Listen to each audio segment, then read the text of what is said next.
बिस्मिल्लाहिर्रहमानिर्रहीम। अस्सलाम वालेकुम students, welcome to my YouTube channel learn with Numan. आज की इस वीडियो के अंदर अपने physics first class chapter 10 electromagnetism start करेंगे। तो वीडियो स्टार्ट करने से पहले आप लोगों से गुजारिश है कि चैनल को लाजमी सब्सक्राइब करें और वीडियोस को अपने क्लास फ्रेंड्स से जरूर शेयर करें। आज स्टूडेंट्स हम इसका पहला टॉपिक देखेंगे जो कि हमारे पास है force on A current carrying conductor. एक करंट कैरिंग कंडक्टर के ऊपर force in a uniform magnetic field, उस पर किस तरह से फोर्स लगेगी। ठीक है, तो सबसे पहले तो हमारे लिए ये समझना जरूरी है कि कंडक्टर के अंदर से जब करंट गुजरता है तो फिर क्या होता है। लेट्स सपोज फ्रेंड्स, ये एक वायर है कॉपर की, कोई भी कंडक्टर है, ठीक है, ऐसे ये थोड़ी बड़ी बना देते हैं। ओके, अब आपको पता है इसके अंदर इलेक्ट्रॉन्स होते हैं,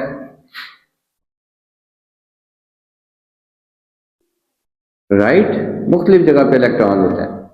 अब अगर हम इसमें से करंट गुजारते हैं, लेट्स सपोज ऐसे करंट गुजारते हैं, इस पे इसको बैटरी के पॉजिटिव से और नेगेटिव से जोड़ते हैं, तो करंट आपको पता है ऐसे जाएगा, पॉजिटिव टर्मिनल से होता हुआ ऐसे नेगेटिव की तरफ आएगा। अब तो ये सारे इलेक्ट्रॉन्स हमारे पास नीचे की तरफ हरकत करना शुरू करेंगे। अच्छा, इससे पहले देखे ना, हर इलेक्ट्रॉन क्या कर रहा था, स्पिन कर रहा था। स्पिन की वजह से ना हर इलेक्ट्रॉन की वजह से थोड़ी सी फोर्स, मैग्नेटिक फोर्स पैदा होती है, लेकिन जब तक ये बैटरी से कनेक्टेड नहीं होते तो रैंडम डायरेक्शन में कोई इलेक्ट्रॉन की फोर्स इस तरफ है, किसी की इस तरफ है, किसी की इस तरफ है। लेकिन जब हमने करंट गुजारा, अब करंट गुजारा तो तमाम इलेक्ट्रॉन्स ने फ्लो करना शुरू कर दिया एक ही तरफ। ठीक है, इलेक्ट्रॉन इधर, लेकिन हम कन्वेंशनल करंट को कैसे पढ़ते हैं, जो बैटरी के पॉजिटिव टर्मिनल से कहाँ होता है, नेगेटिव टर्मिनल। तो करंट गुजर रहा है इस तरफ को हम कहेंगे करंट जा रहा है। ठीक है, यानी कि चार्जेस की डायरेक्शन एक हो गई। अब ये हमने एक्सपीरियंस किया, अगर इसके आसपास ऐसे करके एक पेज हो, ऐसे सीधा, ये हमारे पास कंडक्टर है बिल्कुल ऐसे, और ये पेज ऐसे सीधा, ये पेज के दरमियान से कंडक्टर गुजर रहा है, और इस पेज के इर्द गिर्द अगर हमारे पास वो पड़े हो मैग्नेट जो कि नॉर्थ और साउथ, तो वो क्या करेंगे, उन सब की सिमत ऐसे करके इनके इर्द गिर्द रोटेट हो जाएगी। ठीक है, अब ये हमें पता कैसे चलेगा, अगर तो करंट नहीं गुजरा तो इनकी डायरेक्शन रैंडम होगी, कोई भी डायरेक्शन इसकी हो सकती है क्योंकि वहां पे कोई मैग्नेटिक फील्ड नहीं है। लेकिन जब करंट गुजरेगा तो ये सारे ऐसे सर्कल की फॉर्म में इसके इर्द गिर्द क्या कर देंगे, अलाइन कर देंगे। ठीक है, तो हमें पता चला कि जब भी किसी कंडक्टर में से करंट गुजरता है उसके आसपास मैग्नेटिक फील्ड होता है। अब इसकी डायरेक्शन कैसे मालूम करते हैं।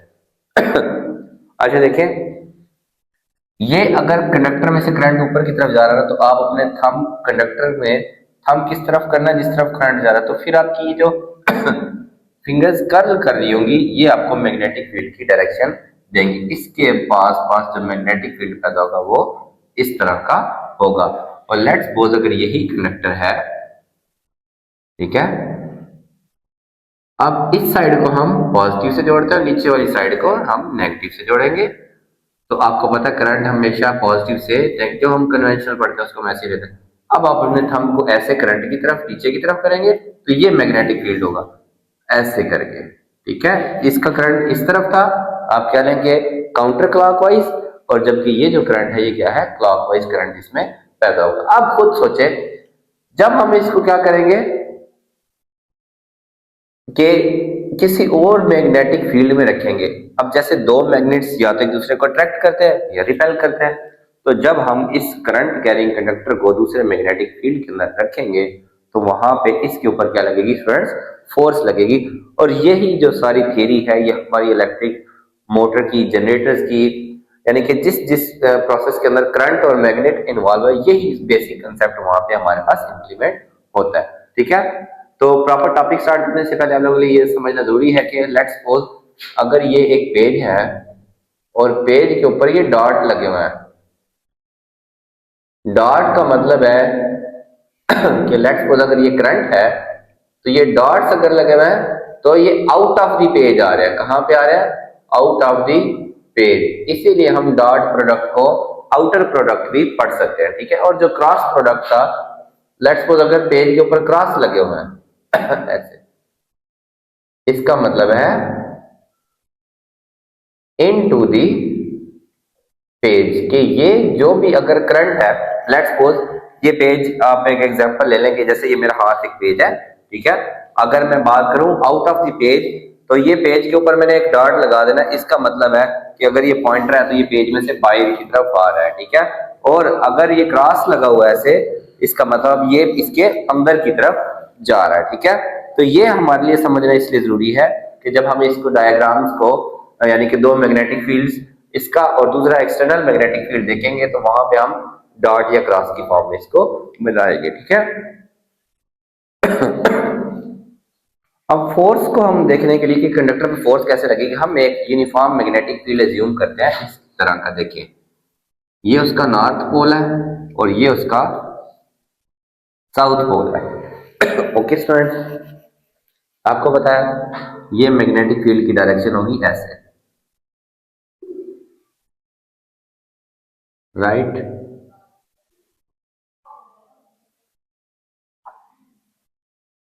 अब ये तो है एक यूनिफॉर्म मैग्नेटिक फील्ड, हम इसके दरमियान में करंट कैरिंग कंडक्टर वो मैं ऐसे बना रहा हूं और ये डॉट लगाया। डॉट का मतलब ये इसमें जो करंट है वो कहां आ रहा है, आउट ऑफ द पेज, बाहर की तरफ करंट आ रहा है, ठीक है। अब खुद सोचें कि इसका करंट बाहर की तरफ आ रहा है तो इस कंडक्टर का जो मैग्नेटिक फील्ड है वो किस तरह होगा। मैंने आपको बताया कि थंब को आप करंट की तरफ करें और राइट हैंड की फिंगर्स को कर्ल करें तो इसका मैग्नेटिक फील्ड इस तरह से पैदा होगा, ठीक है। लेट्स सपोज ये दो तीन हम बना देते हैं, राइट, ऐसे करके। ये अपनी अंडरस्टैंडिंग के लिए आपने बनानी है। अब आप एक चीज नोट करें कि टॉप वाला और बॉटम वाला इसका तो कोई इफेक्ट ही नहीं है, क्यों, एक की डायरेक्शन इधर है और एक की डायरेक्शन, और जबकि मैग्नेटिक फील्ड जो यूनिफॉर्म मैग्नेटिक फील्ड है उसकी सेम डायरेक्शन है, जबकि ये वाली साइड राइट साइड पे यूनिफॉर्म मैग्नेटिक फील्ड, ये जो एक्सटर्नल मैग्नेटिक फील्ड है, एक्सटर्नल मैग्नेट, इसका जो फील्ड है वो डाउनवर्ड है, जबकि जो कंडक्टर की वजह से मैग्नेटिक फील्ड पैदा हुआ वो अपवर्ड है। तो यहां पे ये एक दूसरे को कैंसल आउट कर रहे हैं, ठीक है। ऑन द राइट साइड आपने ये लिखना है कि when a current carrying conductor is placed in uniform with its current coming out of the page, then on the right side magnetic field of conductor cancel out the external magnetic field. On the right side magnetic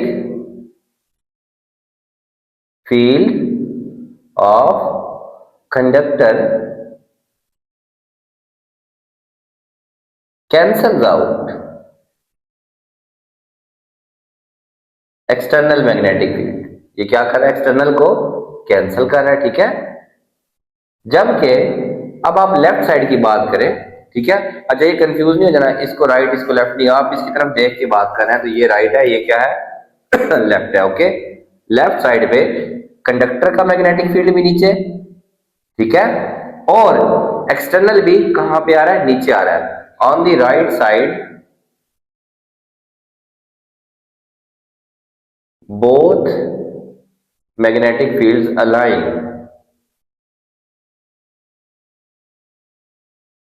ये क्या करेंगे, यहां पे align हो जाएंगे। अब यहां पे फील्ड वीक हो गया, यहां पे फील्ड स्ट्रांग हो गया, तो इस कंडक्टर पे इस तरफ से कोई फोर्स नहीं आप समझे लग रही, जबकि इस पे इधर से फोर्स लग रही है तो ये इसको इस तरफ पुश करेगी, ठीक है। तो यहां पे हमारे पास ऐसे करके इस तरफ से फोर्स लगेगी, ओके स्टूडेंट्स।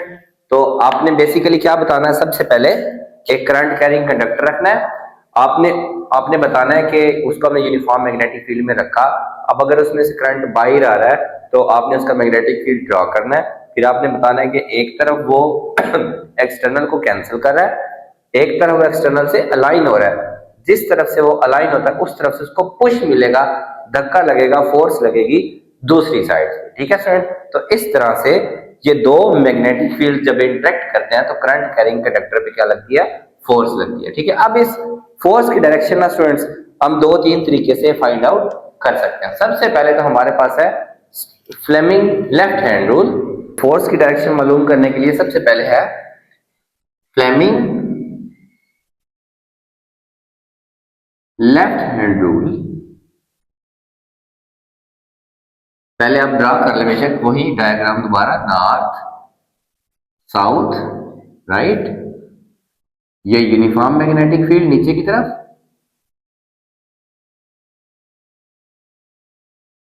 ये दरम्यान में कंडक्टर और इस पे करंट बाहर आ रहा है, तो बाहर की तरफ करंट आ रहा है, तो राइट हैंड का थंब बाहर की तरफ, तो ये कर्ल फिंगर की ये इसका अपना मैग्नेटिक फील्ड इधर से अलाइन कर रहा है इसके साथ, इधर से अपोज कर रहा है। ठीक है, ये दो तीन लेयर्स बना लें। ठीक है, अलाइन और यहां से अपोज, आप इसको ऐसे ही बना लें। ठीक है, यहां से ये अपोज कर रहे हैं एक दूसरे को, राइट। अच्छा, अब इस पे लगेगी फोर्स, वो हम कैसे मालूम करेंगे? सबसे पहले फ्लेमिंग लेफ्ट हैंड रूल, कि आप अपने लेफ्ट हैंड की फिंगर्स को ऐसे स्ट्रेच करें कि आपकी ये जो फिंगर है ये कहां पे हो स्टूडेंट्स? मैग्नेटिक फील्ड की तरफ। ठीक है, ये आपके पास जो सेकंड फिंगर है वो कहां? करंट। देखिए मैग्नेटिक फील्ड नीचे, ये जो सेकंड फिंगर है ये जरा ऐसे पकड़नी मुश्किल है, ये बोर्ड से बाहर आ रही है ये। ठीक है, ये करंट की तरफ। फिर जो आपका थंब होगा ये आपके पास फोर्स की डायरेक्शन को बताएगा। देखिए फर्स्ट फिंगर, ये मैं ऐसे हैंड बनाता हूं, लेफ्ट हैंड ऐसे। ठीक है, ये आपकी जो सेकंड वाली फिंगर है ये बोर्ड से बेसिकली बाहर आ रही है, और जो थंब है जो मैं ऐसे बना नहीं सकता, ठीक है, ये ऐसे है। ये पहली फिंगर सेकंड वाली बोर्ड से बाहर आ रही है, और थंब आपका इस तरफ को जा रहा है। ठीक है, राइट साइड पे जा रहा है, तो इस पे फोर्स लग रही है इस तरह से। ठीक है, तो आप इसको लिखेंगे stretch the fingers, stretch the fingers of left hand in such a way, ऐसे तरीके से, that first finger points towards magnetic field, कि पहले वाली उंगली मैग्नेटिक फील्ड की तरफ, कौन सा? एक्सटर्नल। ठीक है, second finger in direction of current. ठीक है, stretch the fingers of left hand such a way they are perpendicular, ये एक दूसरे के क्या होने चाहिए? राइट एंगल पे होनी चाहिए। ठीक है, ऐसा नहीं कि आप बस की थोड़ी सी इस उंगली को ऐसे कर ले, अब आप कहें ये जी नहीं नहीं, इनको बिल्कुल 90 के एंगल पे। ये मैग्नेटिक फील्ड, ये करंट पेज से बाहर आ रहा है, और ये हमारे पास फोर्स लग गई। ठीक है, then the erected thumb will point in the direction of force, जो अंगूठा होगा वो फोर्स की सिमत में जाएगा। ठीक है, ये है फ्लेमिंग लेफ्ट हैंड रूल। इसके अलावा हमारे पास राइट हैंड रूल है। राइट हैंड रूल वो क्या कहता है? वो कहता है कि curl the fingers of right hand through a smaller angle. Smaller angle से क्या मुराद है वो मैं भी बताता हूं। फ्रॉम करंट, ये करंट है, बाहर आ रहा है ना out of the page, current से मैग्नेटिक फील्ड की तरफ थोड़े एंगल पे मोड़े। अब वैसे तो आप ये ऐसे कहे, आप कहे नहीं जी हम इधर से मोड़ के मैग्नेटिक फील्ड की तरफ आ रहे हैं, नहीं, ये बाहर आ रहा है, तो इधर से मैग्नेटिक फील्ड की तरफ एंगल 90 बनता है। अब इधर से आप घूम के आए तो वो एंगल 270 बनता है। हम इसको 90 के एंगल पे जब फिंगर्स को कर्ल करेंगे तो जो थंब होगा वो हमारे पास फोर्स की डायरेक्शन को बताएगा। ठीक है, curl the fingers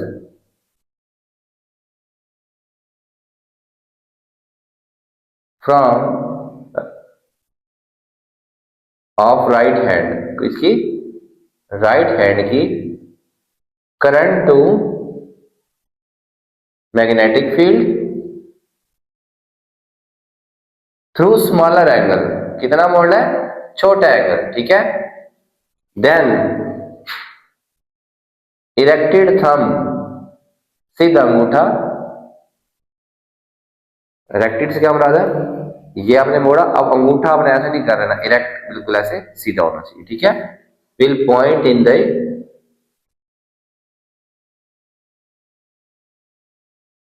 direction of force. ठीक है, इसके अलावा भी राइट हैंड रूल है फ्रेंड्स, वो हमारे पास क्या है देखते हैं। वो भी राइट हैंड रूल है, वो क्या कहता है कि आप अपने अंगूठे को करंट की तरफ, बाहर आ रहा है, उंगलियों को सीधा मैग्नेटिक फील्ड की तरफ। ये जो पाम है इसके ऊपर नॉर्मल ड्रा करे मतलब ये मेरा हाथ नीचे की तरफ है तो पाम पे नॉर्मल ये बन रहा है। ठीक है, हथेली पे, तो ये जो पाम है इस पे का जो नॉर्मल है वो फोर्स की सीमत हमें यहाँ पे बता रहा है। ठीक है, आप ये वाला भी लिख सकते हैं। ठीक है, stretch thumb in the direction of current and straight fingers, curl नहीं करनी, towards magnetic field normal to the palm